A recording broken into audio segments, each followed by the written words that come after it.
වැටුණු තැනින් නැගිටින්න මේ විදිහට ඔළුව හදාගමු.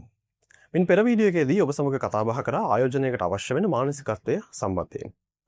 අද අපි කතා කරමු මේ මානසිකත්වය ගොඩනගා ගන්න කොහොමද කියන කාරණාව සම්බන්ධයෙන්. මුලින්ම අපි පොඩ්ඩක් කතා කරමු දැන් සාමාන්‍ය ජනතාවට තියෙන මානසිකත්වය මොන වගේද කියන කාරණාව. සාමාන්‍යයෙන් අපි හැමෝම මහන්සි වෙලා වැඩ කරනවා, මහන්සි වෙලා සල්ලි හම්බ කරනවා, මුදල් උත්පාදනය කරනවා. මේ උත්පාදනය කරන ධනය අපි අතින් වියදම් වෙනවා. ඒ ක්‍රියාවලියට අපිට කිසිම වරදක් කියන්න බෑ. නමුත් ඔබ හිතලා බලන්න මේ ක්‍රියාවලිය ඇතුළේදී වෙන්නේ අපි එකම තැන නේද මේ කරගන්නේ. මේකෙන් මිදෙන එක තමයි ඔබ ආයෝජනයට එනවනම් කරන්න ඕන දේ වෙන්නේ. දැන් අපි පොඩ්ඩක් කතා කරමු මේ ආයෝජනයට එනකොට ඔබ මේ මානසිකත්වය කොහොමද පරිවර්තනය කරගන්නේ කියන කාරණාව. අපි මින් පෙර වීඩියෝ එකේදීත් සඳහන් කරා ආයෝජකයන් හැම වෙලාවෙම අදින් ඔබට හිතලා බලනවා. ඔවුන්ට තියෙන ඊටාම සූක්ෂම දැක්මක්, සූක්ෂම දර්ශනයක්. ආයෝජකයන් හැම වෙලාවෙම අහන්නේ ඊටාම සරල ප්‍රශ්න. මේ මම දැන් කරන් යන දේ අනාගතයේ වර්ධනයක් තියෙයිද? අනාගතයේ මේකට මොකක් හරි වටිනාකමක් තියෙයිද? මට මේකට එකතු කරන්න පුළුවන් වටිනාකම මොකක්ද?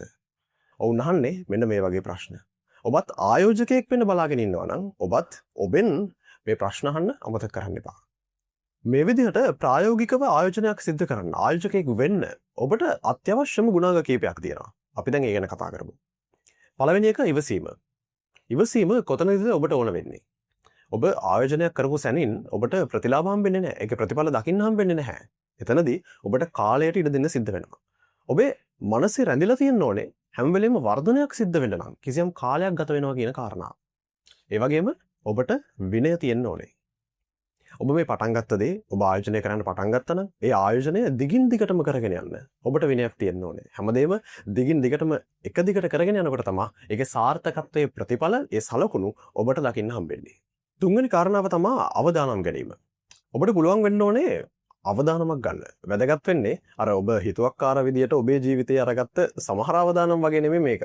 ආයෝජකයෙක් විදියට ඔබ හිතනවා නම් ඔබට පුළුවන් වෙන්න ඕනේ මේ අවදානම සාර්ථක ප්‍රතිඵලයක් කරා ගමන් කරන්න ඒ මඟ විවර කරලා දෙන්න. ඒකට ඔබට නිවැරදි දැනුමක් අවශ්‍ය වෙනවා.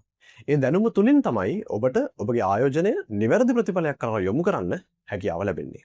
ඉතින් මේ දැනුම බෙදලා දෙන්නම තමයි අපි මේ කැන්වා එක නිර්මාණය කරලා තියෙන්නේ. කැන්වා අපි නිතරම විශ්වාස කළේ මුදලට ප්‍රථම ඔබේ මානසිකත්වය ආයෝජනයේ ප්‍රමුඛ ස්ථානයක් ගන්නා බව. ඒ මානසිකත්වය ගැනයි අද අපි කතා බහ කළේ. ආයෝජනය සම්බන්ධයෙන් උනන්දුවක් දක්වන ඔබට අපි ආරාධනා කරනවා එන්න කැන්වා පවුලත් එක්ක එකතු වෙන්න. තවත් මේ වගේම වීඩියෝ එකකින් ඉදිරියේදී හම්බ වෙමු.